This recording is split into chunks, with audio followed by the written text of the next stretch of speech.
Hello నమస్తే. Welcome to the federal Andhra Pradesh.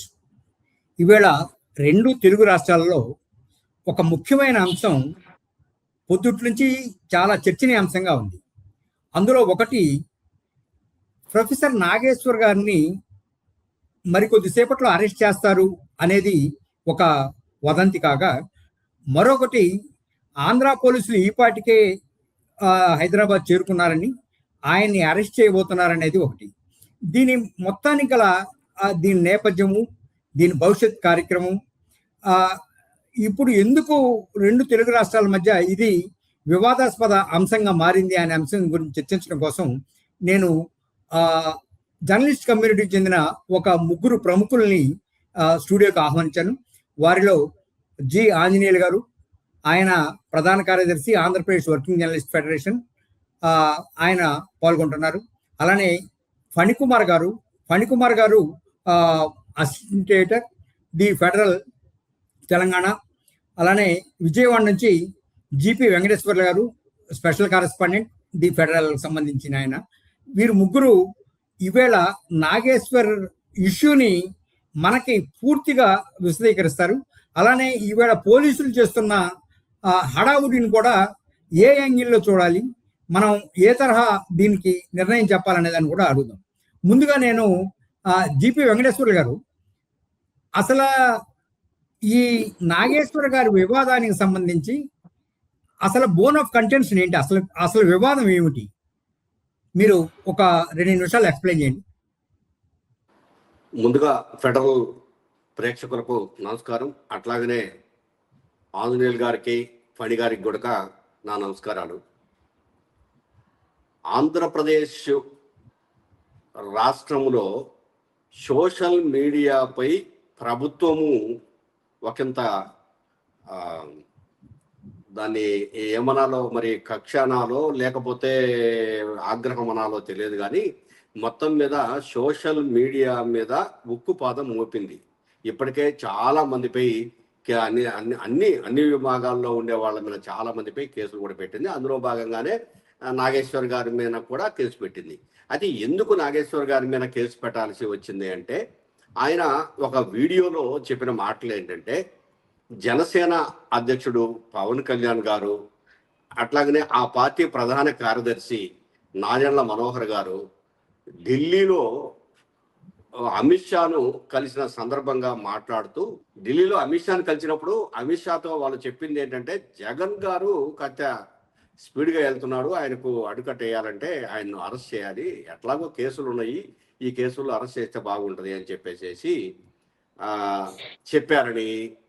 అయితే అదే సమయంలో అమిత్ షా ఉండి, మనకు రాజకీయాలలో శాశ్వత మిత్రుడు శత్రువు అనేది ఏమి ఉండదు, కానీ మనకు శాశ్వతంగా ఉపయోగపడేది జగన్మోహన్ రెడ్డి, ఈయన అప్పటికప్పుడు మిత్రుడు మాత్రమే మన చంద్రబాబు నాయుడు గారు, దీన్ని మీరు దృష్టిలో పెట్టుకోండి, దీన్ని ప్రళాంగం చేయొద్దు, ఎక్కువ మాట్లాడొద్దు అన్నట్టుగా చెప్పాడు. వీళ్ళు చెప్పబట్టే అది విశ్వసనీయంగా వాళ్ళ దగ్గర ఉండేవాళ్ళే నాకు సమాచారం ఇచ్చారు, అందువల్ల నేను చెప్తున్నాను.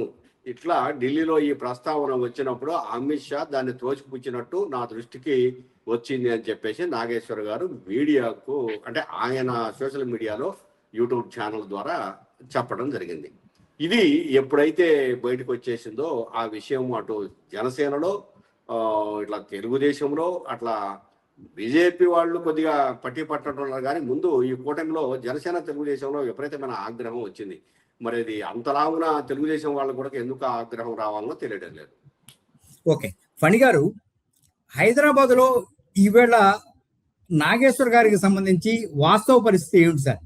ఇప్పుడు ఈ వివాదానికి సంబంధించి ఒక 2-3 రోజులుగా సోషల్ మీడియాలో జనసేన వైపు నుంచి ముఖ్యంగా బాగా నాగేశ్వరరావు మీద ట్రోలింగ్ చేస్తున్నారు, దుమ్మెత్తిపోస్తున్నారు. అసలు మామూలు టీడీపీకి వైసీపీకి మధ్య ఎట్లయితే తిట్టుకుంటారో అదే స్థాయిలో జనసేన వాళ్ళు నాగేశ్వరరావు గారిని తిడుతున్నారు. సరే, దానికి కూడా ఆయన ఏదో క్షమాపణ చెప్పుకున్నారు, అయిపోయింది. అయినా కానీ వాళ్ళు ఎవరు ఒప్పుకోవట్లేదు. అందుకని ఆయన ఏం చేస్తున్నారు, ఆయన కూడా రెచ్చగొట్టే పద్ధతిలో ఆయన కూడా ఒక ట్వీట్ పెట్టాడు. నేను భయపడే ఎవరికి క్షమాపణ చెప్పలేదు, కాబట్టి తాను అంశము చర్చ పక్కదో పడుతుంది కాబట్టి నేను క్షమాపణ చెప్పాను అంతే, నాకు నాదెండ్ల మనోహర్ అడిగారనే నేను క్షమాపణ చెప్పాను అన్నాడు. నిజానికైతే ఇది ముగించిపోయి ఉండొచ్చు, కానీ అది అట్లా కంటిన్యూ అవుతూనే ఉంది. 2 రోజుల నుంచి నాగేశ్వరరావు గారు ఎక్కడ పడితే అక్కడ వాళ్ళు ఎంటాడుతున్నట్లుగా తిడుతూనే ఉన్నారు. ఆయన పట్టుకుని ఫోన్లు చేస్తూ సోషల్ మీడియాలో ఆయన వ్యక్తిగత ఖాతాల్లో కూడా దొరబడ్డారు వాళ్ళందరూ. దాంతో ఏమైంది, ఆయన చాలా ఇబ్బంది పడుతున్నారు నాగేశ్వరరావు గారు. అంటే ఇదేదో వైసీపీ టీడీపీకి లేదా టీడీపీకి మన వైసీపీకి జనసేనకి మధ్య వైరల్ లాగా అయిపోయింది ఇప్పుడు ప్రొఫెసర్ నాగేశ్వరరావు గారు. నాగేశ్వరరావు గారు అంటే కొంచెం గౌరవనీయమైన వ్యక్తే 2 రాష్ట్రాల్లోనూ. ఒక ప్రొఫెసర్ గా, ఒక ఎమ్మెల్సీ, ఫార్మర్ ఎమ్మెల్సీగా, అనలిస్ట్ గా అందరికీ ఆయనకి క్రెడిబిలిటీ ఇమేజ్ ఉన్న వ్యక్తే, మామూలు వ్యక్తి అయితే ఏం కాదు. మరి ఈ రోజు పొద్దుటి నుంచి ఇంకా పోలీసులు వచ్చేసారు, ఆయన అరెస్ట్ చేసేస్తున్నారనేటువంటి విపరీతమైన ప్రచారం జరుగుతోంది. ఒకవైపు ఏమో పోలీసులు రాలేదు, అరెస్ట్ లాంటివి ఏమీ లేదు ఒకవైపు చెప్తున్నారు. కానీ ఆయన ఇంటి దగ్గరికి ఏమో తెలంగాణ పోలీసులు వెళ్ళిపోయారు, ఆంధ్ర పోలీసులు అడ్డుకోబోతున్నారు అనేటువంటి ప్రచారం కూడా బాగా జరుగుతోంది. దీంతో ప్రజా సంఘాలు కానీ, ముఖ్యంగా బీఆర్ఎస్ వాళ్ళు, బీఆర్ఎస్ కన్నా కూడా తెలంగాణ రక్షణ సేన వాళ్ళు, కల్వకుంట్ల కవిత ఆధ్వర్యంలో వాళ్ళు కూడా అలర్ట్ అయ్యి ఆంధ్ర పోలీసులు అని అనుకోగానే ఏదో మరి ఏం చేద్దాం అనుకున్నారో తెలియదు, కానీ వాళ్ళందరూ కూడా వాళ్ళ ఇంటి దగ్గర పెద్ద ఎత్తున గుమిగూడారు అనేటువంటిది వార్తలు మనకు అందుతున్నాయండి. ఓకే ఆంజనేయులు గారు, మీరు ఓకే ఒక జర్నలిస్టిక్ యాంగిల్ నుంచి చెప్పారు, బాగుంది. మరి ఒక బాధ్యతాయుతమైన వ్యక్తిగా ఉండి తన క్షమాపణ చెప్పిన తర్వాత కూడా యుద్ధాన్ని మీరు ప్రారంభించారు, ముగించాల్సింది నేను అనే తరహాలో రెచ్చగొట్టే ప్రకటన ఒకటి చేశారు అనేది ఇప్పుడు సోషల్ మీడియాలో చాలా విస్తృతంగా ప్రచారంలో ఉంది. దాన్ని ఎలా చూడాలంట? మాటలు అనేది ఎలా ఉంటాయంటే, ఇప్పుడు ఒక వ్యాఖ్య, ఆయన రాజకీయ విశ్లేషకుడి స్థాయిలో ఆయన ఒక వ్యాఖ్య చేశారు. చేసిన తరువాత ఆ వ్యాఖ్య నుంచి అది ఒక ప్రమాదం తీసుకొచ్చింది అనేది గ్రహించిన తర్వాత వెంటనే ఆయన దాన్ని ఉపసంహరించుకున్నాడు.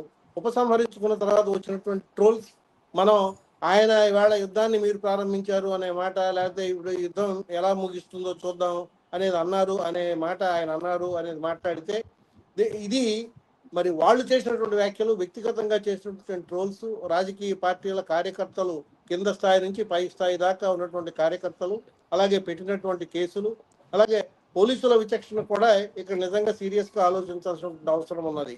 ఎందుకంటే పోలీసులు కూడా వచ్చి కేసు పెట్టమంటే, ఒక వ్యక్తి వచ్చి కేసు పెట్టమంటే ఇది నిజంగా అలా కేసు పెట్టే అవకాశము అవసరము ఉన్నది అని ఫీల్ అయితే జనసేన పార్టీ నుంచి ఫీల్ కావాలా, లేకుంటే ఆ మీటింగ్ లో కూర్చున్నటువంటి పార్టీలకు సంబంధించిన వ్యక్తులు మాట్లాడి వాళ్ళు కేసు పెట్టమంటే పెట్టాలా? అలా కాకుండా ఇలా ప్రతిదీ ఈ ప్రజా ప్రయోజనము లేకుంటే ఇది మనోభావాలను దెబ్బతీయడం అనే పేరుతో కనుకైతే ప్రతి వాళ్ళు ప్రతిదాన్ని వివాదం చేయడానికి అవకాశం ఉంటుంది తప్ప మరొకటి కాదు. కాబట్టి ఎవరు ముందు ఎవరు వెనక అనే దానికంటే ఆయన చేసిన మొదట ఒక రాజకీయ విశ్లేషణ ఆయన చేశారు, ఆ తర్వాత ఆయనే అది వివాదం అయిన తర్వాత ఉపసంహరించుకున్నాడు. కాబట్టి అంతటితో దాన్ని హుందాగా ఉంటుంది రాజకీయ పార్టీలకు, అంతటితో దాన్ని విరమించుకోవడం అనేది నా అభిప్రాయం. ఓకే ఫణి గారు, నిన్న పవన్ కళ్యాణ్ గారు మాట్లాడుతా ఒక సర్కాస్టిక్ కామెంట్ ఒకటి చేశారు.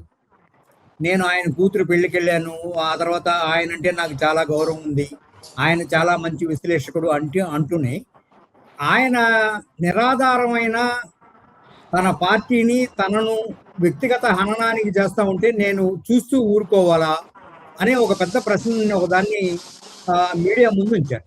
దీన్ని అంటే ఒక జర్నలిస్టులుగా మనం ఎలా అర్థం చేసుకోవాలి? పవన్ కళ్యాణ్ చేసిన కామెంట్కి మనం ఏ తరహాలో సమాధానం చెప్పొచ్చు? ఇక్కడ 2 విషయాలు ఉన్నాయండి. ఒకటి, ప్రొఫెసర్ గారు ఇటు పవన్ కానీ అటు చంద్రబాబును కానీ లేదా జనసేన టీడీపీని ఏమి ఆయన అబ్యూజ్ చేయలేదు, ఎక్కడ తప్పుడు మాట్లాడలేదు, గౌరవనీయంగానే చెప్పారు. రెండోది, మీరు చెప్పిన రాజమండ్రి సమావేశంలోనే పవన్ అడిగినట్టుగా కూడా ఒకటి ట్రెండింగ్ అవుతోంది ప్రచారం. ఇదేంటంటే 4 గోడల మధ్య మేము మాట్లాడుకున్న మాటలు అసలు బయటకు ఎలా వెళ్ళాయి, నాగేశ్వరరావు గారికి ఎలా చేరాయి అని కూడా ఆయన అడిగినట్టుగా వస్తోంది నేతలకి. అంటే 4 గోడల మధ్య కొంతమంది నేతలతో తాను మాట్లాడిన మాటలు నాగేశ్వరరావుకి ఎలా చేరాయి అంటే ప్రొఫెసర్ నాగేశ్వరరావు చెప్పింది నిజమేనేమో అనే అర్థం కూడా ధ్వనిస్తోంది దాంట్లోని. పవన్ మొదటి నుంచి తను కాంట్రడిక్ట్ చేస్తూనే ఉన్నాడు. ప్రతి సమావేశంలోనే, పబ్లిక్ మీటింగ్ కావచ్చు, ప్రెస్ మీట్ కావచ్చు, ఎక్కడైనా కానీ ఒక నిమిషం ముందు మాట్లాడింది, ఒక నిమిషం తర్వాత తనే కాంట్రడిక్ట్ చేస్తాడు. ఇప్పుడు మీరు చెప్పింది అది ప్రచారంలో ఉంది, ఇప్పుడు నేను అడిగింది ప్రచారంలోనే ఉంది.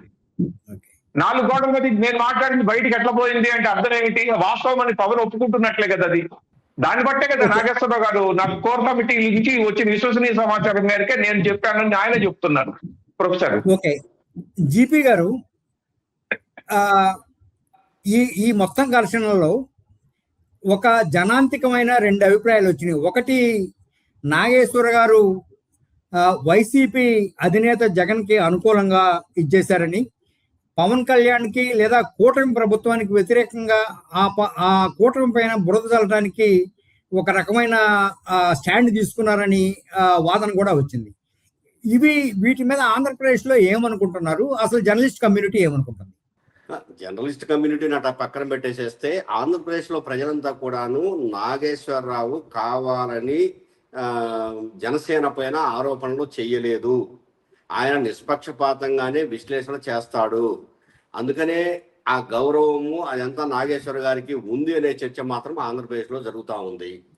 కాబట్టి నాగేశ్వర్ గారు చెప్పిన దాంట్లో విశ్వసనీయత ఉంది అనే నమ్ముతున్నారు ఇక్కడ ఉన్నటువంటి, అంటే జర్నలిస్టులు కూడా నమ్ముతున్నారు, అదే నమ్ముతున్నారు. ఎందుకంటే విశ్వసనీయత లేనిది ఆ మాట అనలేడు కదా ఆయన. ఇన్నేళ్ల కాలము జర్నలిజం విభాగాధిపతిగా పనిచేశాడు, అట్లాగనే ఒక మంచి అనలిస్టుగా కొనసాగుతున్నాడు. రాష్ట్రాల్లో, 2 తెలుగు రాష్ట్రాల్లో ఉన్న రాజకీయాల మీద సంపూర్ణమైన అవగాహనతో మాట్లాడుతున్నాడు. అటువంటి వ్యక్తి కావాలని జనసేన వాళ్ళను డీఫేమ్ చేయాలని ఎందుకు మాట్లాడతారని అనుకుంటారు జనమంతా కూడాను. కాబట్టి ఆయన చెప్పిన దాంట్లో ఖచ్చితంగా నిజం ఉంటుందని వాడు అనుకుంటున్నారు. నిన్న ఇప్పుడు పనిగారు మాట్లాడుతూ ఇప్పుడు చెప్పిన దాన్ని బట్టి చూస్తే, నిన్న ఆయన ఒక మాట కూడా అన్నాడు రాజమండ్రి దగ్గర మాట్లాడేటప్పుడు, అవును జగన్మోహన్ రెడ్డి చాలా కేసుల్లో ఉన్నాడు, ఏంటి అరెస్ట్ చేస్తే తప్పేంటి అని. చాలా కేసుల్లో ఉన్నాడు, సిబిఐ కేసులో, ఆ కేసులు, ఏ కేసులో అరెస్ట్ చేస్తారు, అరెస్ట్ చేస్తే తప్పేంటి, దాని విషయం అంతలా ఎందుకు చెప్పుకోవాలి, మాట్లాడాలి అన్నట్టు అన్నాడు. అంటే మేము చెప్పినా చెప్పకపోయినా జగన్మోహన్ రెడ్డిని అరెస్ట్ చేస్తారు అనే ధోరణిలోనే ఉన్నాడు. మరి ఎందుకు ఆ మాట పవన్ కళ్యాణ్ గారు అన్నారో తెలియదు, దాని వెనక ఏముందో తెలియదు.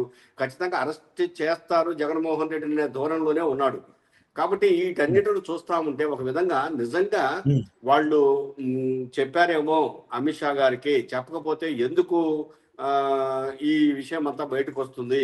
ఇప్పుడు నాకు ఒక విశ్వసనీయమైనటువంటి వ్యక్తి చెప్పడం వల్ల నేను చెప్పానని చెప్పేసి కూడా నాగేశ్వర గారు ముందే చెప్పారు.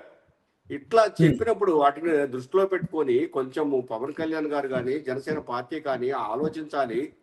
మీడియాను లేదా విశ్లేషకులను మనం ఎందుకు అనవసరంగా అకారణంగా తప్పు పట్టాలి, మనము చెప్పిన దాన్నే వాళ్ళు చెప్పుంటారేమో అన్న ఆలోచన కూడా రావాలి. కానీ అది రాకుండా కేసులు పెట్టండి, అరెస్ట్ చేయండి అంటే, ఇప్పుడు ఆయన మీద ఒక్కడి మీదనే కాదు, సోషల్ మీడియా ఆంధ్రప్రదేశ్లో ఇప్పటికే దాదాపు కొన్ని వేల మంది మీద కేసులు పెట్టారు, కొన్ని వందల అరెస్టులు జరిగాయి, ఇంకా ఆ పర్వం కొనసాగుతూనే ఉంది.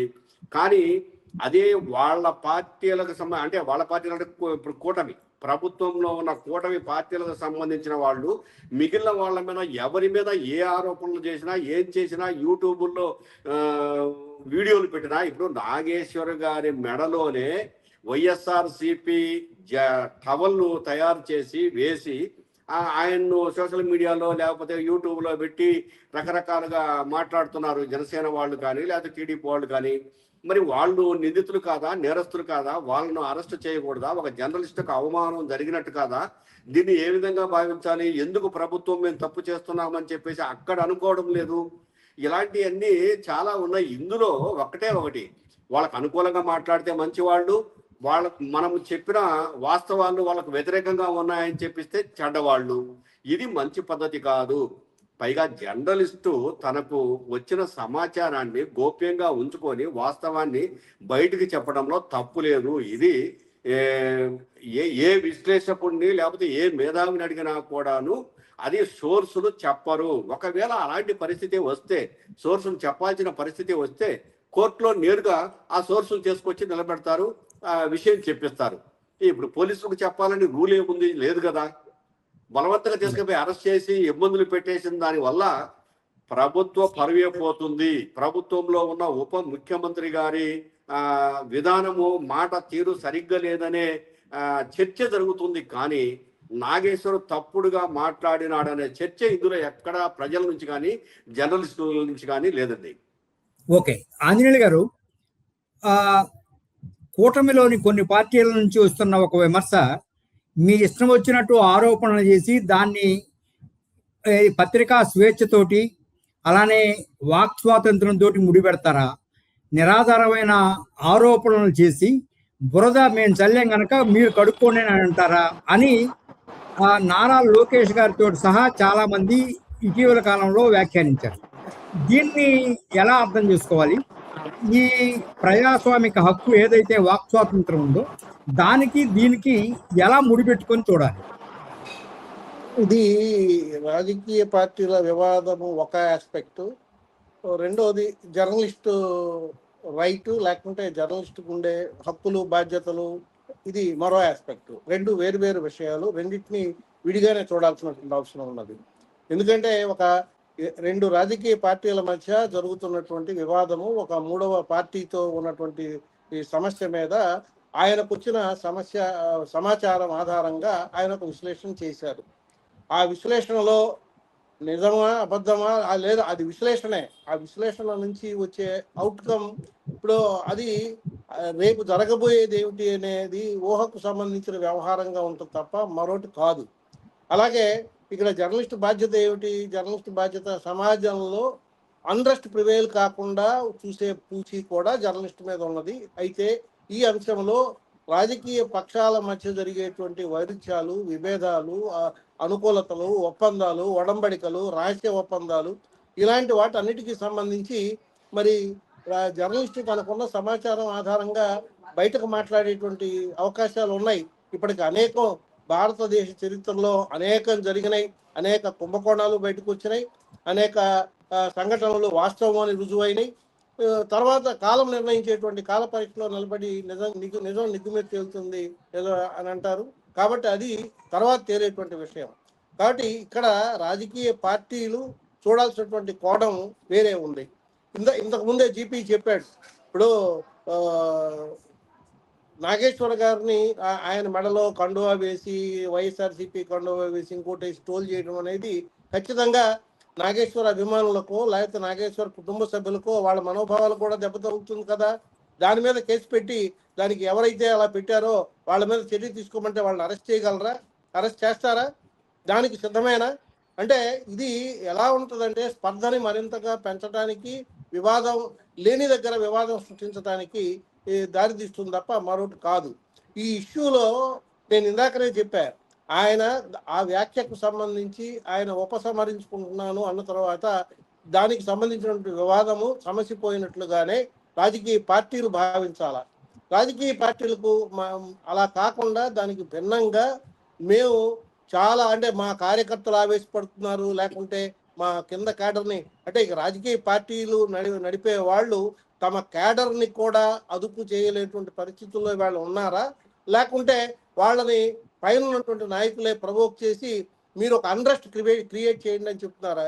ఇవాళ సొసైటీలో అన్రెస్ట్ క్రియేట్ చేయడానికి కారకులు ఎవరు అనేది మళ్ళీ మరొక్కసారి ఆ విజ్ఞత కలిగినటువంటి రాజకీయ నాయకులే ఆలోచించుకోవాల్సి ఉంటుంది తప్ప జర్నలిస్టులు కాదు.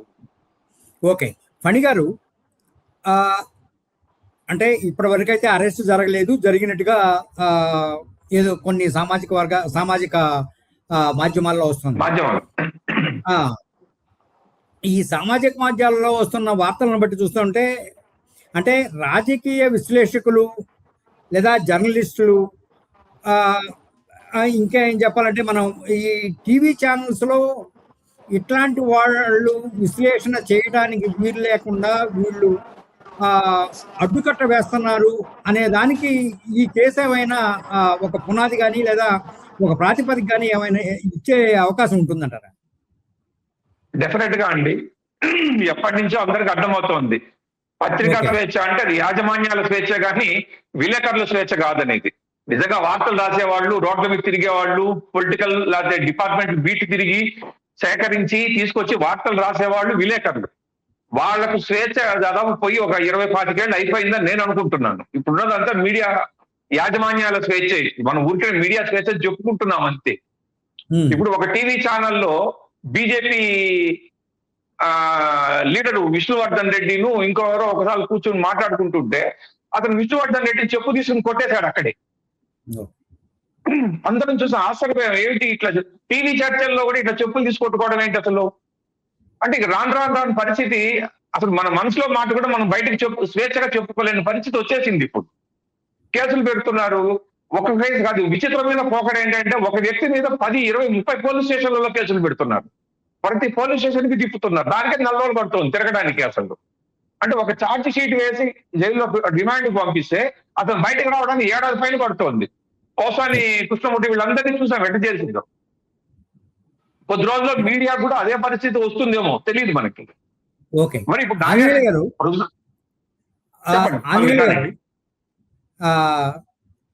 ఈ తరహా అంటే అరెస్టులకు సంబంధించి లేదా ఈ తరహా కేసులకు సంబంధించి ఒక రాష్ట్రం నుంచి వచ్చి ఇంకొక రాష్ట్రంలో అరెస్ట్ చేయడానికి ఉన్న నేపథ్యం కానీ లేదా ఈ తరహా సమంజసమేనంటారా? మీరు జర్నలిస్ట్ సంఘ నాయకుడిగా మీరు ఏం చేయబోతారు ఇట్లాంటి నేరము జరిగినప్పుడు నేరస్తులను అరెస్ట్ చేయడానికి సంబంధించి ఆల్రెడీ కొన్ని నియమ నిబంధనలు ఉన్నాయి.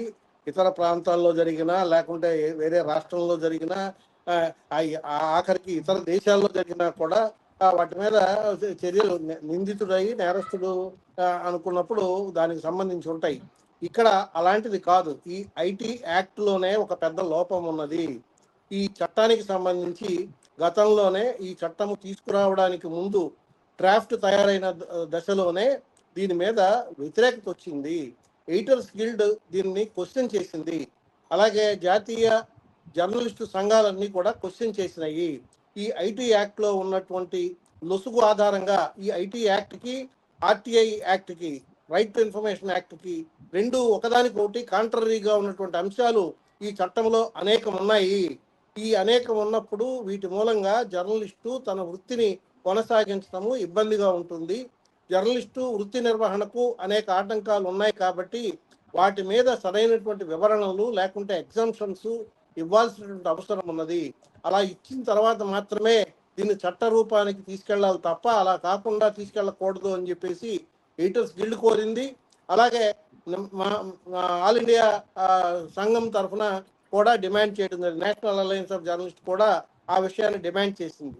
అయితే వీటిని ఏమాత్రం కూడా కేంద్రంలో ఉన్నటువంటి ఐటీ మంత్రిత్వ శాఖ ఏమాత్రం పట్టించుకోకుండా ఒక చిన్నపాటి సవరణ కూడా చేయకుండా కనీసము చర్చ కూడా చేయకుండా యాజ్ ఇట్ ఈస్ గా డ్రాఫ్ట్ లో ఏమైతే రూపొందించారో ఆ డ్రాఫ్ట్ లో రూపొందించినటువంటి చట్టాన్ని వాళ్ళు ఆచరణలో చట్ట రూపం తీసుకొచ్చి అమలు చేస్తున్నారు. దాని మూలంగా వచ్చినటువంటి ఇబ్బంది ఇది ఇందులో ప్రధానమైనది. అది ఈవేళ రాజకీయ పార్టీలకు లేకుంటే ఇప్పుడుండే పోలీసులకు ఇది ఒక ఆయుధంగా మారింది కాబట్టి దాన్ని వాడుకుంటున్నారు. కాబట్టి అంటే స్టేటే ఈవేళ ఒక విధ్వంసం వైపు నెట్టేటువంటి ప్రయత్నం జరుగుతూ ఉంది. కాబట్టి దీని మీద రాజ్యాంగ యంత్రం ఆలోచించాల్సినటువంటి అవసరం ఉన్నది. అధికారంలో ఉన్నటువంటి రాష్ట్రాల్లో కేంద్రంలో అధికారంలో ఉన్నటువంటి రాజకీయ పార్టీలు ఆలోచన చేయాల్సినటువంటి అవసరం ఉన్నది.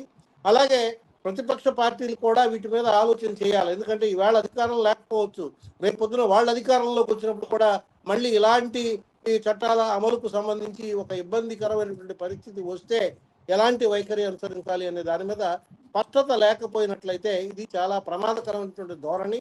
జర్నలిస్టు వృత్తికి ఫర్దర్గా చాలా ఇబ్బందికరమైనటువంటి పరిస్థితి. అందుకే దీని మీద సాయినాథ్ లాంటి మ్యాగ్సెసే అవార్డు గ్రహీత కూడా ఒక మాట అన్నాడు, ఇవాళ మీడియా అంటే మీడియా యాజమాన్యాలది, జర్నలిజం అనేది ఇది వృత్తికి సంబంధించింది, రెండు భిన్నమైనటువంటి విషయాలు అని చెప్పేసి ఆయన చాలా స్పష్టంగా చెప్పడం జరిగింది. కాబట్టి దీని మీద పాలకులు ముందు ఆలోచన చేసి అంటే మీడియా స్వేచ్ఛకు అంటే జర్నలిస్టుల రైటింగ్కి సంబంధించిన వాటిల్లో ఆ పత్రికా స్వేచ్ఛకు విఘాతం కలిగించకుండా ఉండే విధంగా తగినటువంటి మార్పులు సవరణలు చేయడం అవసరం అని చెప్పేసి ఈ సందర్భంగా నేను మరొకసారి మనం చేస్తాను. ఓకే ఫణి గారు, ఓకే ఆంజనేయులు గారు చాలా సుదీర్ఘంగా వివరించారు చట్టము తర్వాత రాజ్యాంగం ఇద్దరన్నీ. కానీ మరి ఫేక్ న్యూస్ ని ఎలా అరికట్టాలి? ఫేక్ న్యూస్ ని అరికట్టడానికి సంబంధించిన మెకానిజం ఏముంది? నాకు తెలిసి ఫేక్ న్యూస్ అరికట్టే మెకానిజం ఇప్పటి వరకు లేదండి. ఇప్పుడు మీడియా అంటే అది వేరే వాళ్ళ చేతుల్లోకి వెళ్ళిపోయింది. మీడియా అన్నది కొంతమంది చేతుల్లోనే ఉంది. సోషల్ మీడియా అనేది ఎవరి చేతుల్లోనూ లేదు. కొన్ని లక్షల కోట్ల మంది దీంట్లో యాక్టివ్గా ఉంటారు. దీన్ని ఎవరు ఆపాలి? ఇప్పుడు అనుచిత వ్యాఖ్యలు చేశారనేసి ఆంధ్రప్రదేశ్ లోనే వైసీపీకి సంబంధించిన వాళ్ళ మీద ఒక 40-50 మంది మీద కేసులు పెట్టండి, వాళ్ళని అరెస్ట్ చేయండి అని జడ్జిలు చెప్పారు, హైకోర్టు జడ్జీలు. కానీ చివరికి సిఐడి వాళ్ళు ఏం చేశారు? చేతులు ఎత్తేసారు. ఎందుకు? మా వల్ల కాదండి, వాళ్ళు ప్రపంచంలో ఎక్కడెక్కడో ఉన్నారు, ఎక్కడి నుంచో వాళ్ళు పోస్టులు పెడుతున్నారు, వాళ్ళందరినీ మేము అడ్రస్ వెతుక్కుని ఎక్కడ దేశాలు తిరిగి అరెస్ట్ చేయగలుగుతాము అన్నారు వాళ్ళు. కాబట్టి ఇది జరిగే పని కాదు. బ్లూ ఫిల్మ్లు అరికట్టమని సుప్రీంకోర్టు చెప్పింది. సిబిఐ వాళ్ళకందరికీ, వాళ్ళు కూడా చేతులు ఎత్తేసారు, ఇది జరిగే పని కాదండి అనేసి. ఎందుకు? వాళ్ళు ఎక్కడి నుంచో పోస్ట్ చేస్తారు, ఎక్కడికో ప్రపంచం అంతా వెళ్ళిపోతుంది, వైరల్ అయిపోతుంది. ఈ సోషల్ మీడియా పోస్ట్ కూడా అంతే. ఇక్కడ నేను పెట్టే పోస్ట్ ఆఫ్రికా, అమెరికా, ఎక్కడెక్కడికో పోతుంది అది. కాబట్టి ఈ సోషల్ మీడియా కొంచెం ఎవరికి వాళ్ళు స్వీయ సంయమనం పాటిస్తేనే బాగుంటుంది అనేది నా అభిప్రాయం అండి. ఓకే, జీపీ గారు, ఈ ఫేక్ న్యూస్ నేపథ్యంలో నాగేశ్వర్ గారు లాంటి వాళ్ళ మీద కూడా రకరకాల ఆరోపణలు వచ్చినాయి. ఆయన పేటీఎం అని, ఆయన ఒక పార్టీకి ఇది ఒక ఫాలోయర్గా పనిచేశాడని రకరకాల అవి వచ్చినాయి. ఇట్లాంటివి రాకుండా ఉండాలంటే జర్నలిస్టులుగా ఏమి సంయమనం పాటించాలంటారు? ఎటువంటి జాగ్రత్తలు తీసుకుంటే మంచిదంటారు? జర్నలిస్టుగా ఖచ్చితంగా తటస్థంగా వ్యవహరించాలి. ఒక పార్టీకి అనుకూలంగా మాట్లాడటము, ఇంకో పార్టీకి వ్యతిరేకంగా మాట్లాడటం అనేది జర్నలిస్టు వృత్తి ధర్మం కాదు. జరిగింది జరిగినట్టు చెప్పడము లేదు, జరగబోయేది ఇదిగో అంటే జరగబోయేది కూడా రేపు ఇది చేద్దామనుకొని వాళ్ళందరూ కూర్చొని మాట్లాడుకున్న దగ్గర నుంచే వస్తుంది, ఇది రేపు ఇది జరగబోతుంది అని. అది ఏం జరగబోతుంది అని చెప్పేటప్పుడు కొంచెం జాగ్రత్తలు, అంటే సమాజంలో ఉద్రిక్తతలకు దారి తీసే పరిస్థితులను రాకుండా చూసుకుంటూ జరిగిన విషయాన్ని స్పష్టం చేస్తూ ప్రజలకు వివరిస్తూ చెప్పే పద్ధతుల్లో ఉండాలి. ఇప్పుడు డిజిటల్ మీడియా వచ్చిన తర్వాత వ్యక్తిగతంగా వ్యక్తులు ఎవరికి వారులే జర్నలిస్టులుగా అంటే సమాచారాన్ని అందించే వాళ్ళుగా తయారయ్యారు. మీరు అన్నారు కదా ఇందరికి ఏమని, మరి ఫేక్ న్యూస్ను ఎట్లా అరికట్టాలి అని. పెట్టండి, పర్వాలేదు, దానికి ఎట్లాగో కేసులు పెడతారు. నిజంగా ఫేక్ న్యూస్ క్రియేట్ చేసిన వాళ్ళ మీద చాలా మంది మీద కేసులు ఉన్నాయి, వాళ్ళని అరెస్ట్ చేస్తున్నారు, వాళ్ళను రిమాండ్కి పంపుతున్నారు, అవి జరుగుతున్నాయి. ఒకసారి జరిగినప్పుడు ఉండాలి. మనిషికి తప్పు చేసేవాడు భయపడాలి. తప్పు చేయకుండా సమాజాన్ని బాగు చేద్దాము, సమాజాన్ని అన్ని కోణాలలో చూద్దాము, పాలకుల పనితీరును మెరుగుపరిచే విధంగా చూద్దాము, పాలకులు మనము చెప్పిన మాటలను దృష్టిలో పెట్టుకొని ఒక మంచితో ఆలోచించి అడుగు ముందుకు వేస్తే బాగుంటది అనే విధంగా చెప్పే జర్నలిస్టులు ఎవరైతే ఈ డిజిటల్ మీడియా సోషల్ మీడియాలో ఉన్నారో వాళ్లకు రక్షణ కల్పించాలి, వాళ్ళకు ప్రోత్సాహం ఇవ్వాలి ప్రభుత్వం. కానీ ఏదో ఒక మాట, ఆ మాట కూడా తప్పేమి కాదు. ఇప్పుడు నాగేశ్వర్ గారు చెప్పిన దాంట్లో తప్పు ఎక్కడా కనపడటం లేదు. ఒక విశ్వసనీయ సమాచారం ప్రకారం ఇది జరిగింది అని అన్నాడు. ఇవి పాలకులు ఉప ముఖ్యమంత్రిగా ఉన్నారు, లేకపోతే ఒక మంత్రిగా నాదెళ్ల మనోహర్ గారు ఉన్నారు. వీళ్ళిద్దరూ ఆయన్ను ఒత్తిడి చేసి నువ్వు క్షమాపణ చెప్పు అని చెప్పే బదులు, అంటే మనోహర్ గారైనా నువ్వు క్షమాపణ చెప్పు అనే బదులు, ఇందులో నాగేశ్వర్ గారు మీరు విఘ్నులు, మీరు చెప్పింది కరెక్ట్ కాదు, చాలా తప్పు చెప్పారు, ఈ తప్పు సమాజంలో చాలా తప్పుడు సంకేతాలను ఇస్తుంది, మేము మీ వ్యాఖ్యలను ఖండిస్తున్నాము, మీ పద్ధతి మార్చుకోమని చెప్తున్నాము, భవిష్యత్తులో ఇట్లాంటి పరిణామాలు చోటు చేసుకోకూడదు, మీరు కావాలంటే మీ సోర్సు ఏంటో ఈ క్షణంలో వివరించండి, బయటకు చెప్పండి, కానీ సోర్సు తెలియకుండా మా మీద నిందలు వేయొద్దు, మీరు వేసింది నిందే అని ప్రజలకు చెప్పుకునే అవకాశము ఉప ముఖ్యమంత్రిగా పవన్ కళ్యాణ్ గారికి ఉంది, లేకపోతే మంత్రిగా నాదెళ్ల మనోహర్ గారికి ఉంది. ఇంకొకరు చెప్తే స్పీడ్గా ఇది ప్రజల దగ్గరికి వెళ్ళిపోదు, కానీ వాళ్ళు పాలకులు ఇప్పుడు పాలనలో ఉన్నారు, వాళ్ళు చెప్తే స్పీడ్గా వెళ్ళిపోతుంది.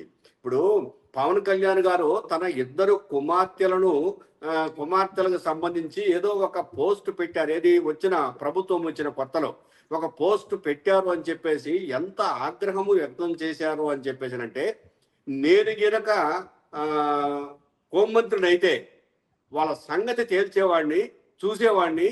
ఇట్లాంటి వాళ్ళు హోంమంత్రిగా ఉండటం వల్ల ఉపయోగం ఏముందనే లెవెల్లో మాట్లాడారు. ఇప్పుడు మరి ఒక హోంమంత్రిని అవమానిస్తే అది తప్పు అని అనిపించలేదా? అది అది ఎంతవరకు సమంజసము? ఒక ఉప ముఖ్యమంత్రిగా ఉన్నారు ఆయన, మరి దాన్ని మరి ఎందుకు పరిగణలోకి తీసుకోలేదు? ఇలాంటి వ్యవహారాలు చాలా ఉంటాయి.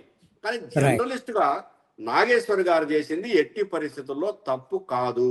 ఆయన చెప్పదలుచుకున్నది ఇదిగో ఇది జరుగుతుంది, ఇలా జరిగింది అక్కడ అని చెప్పాడు. ఆయన సోర్స్ ఆయనకుంది.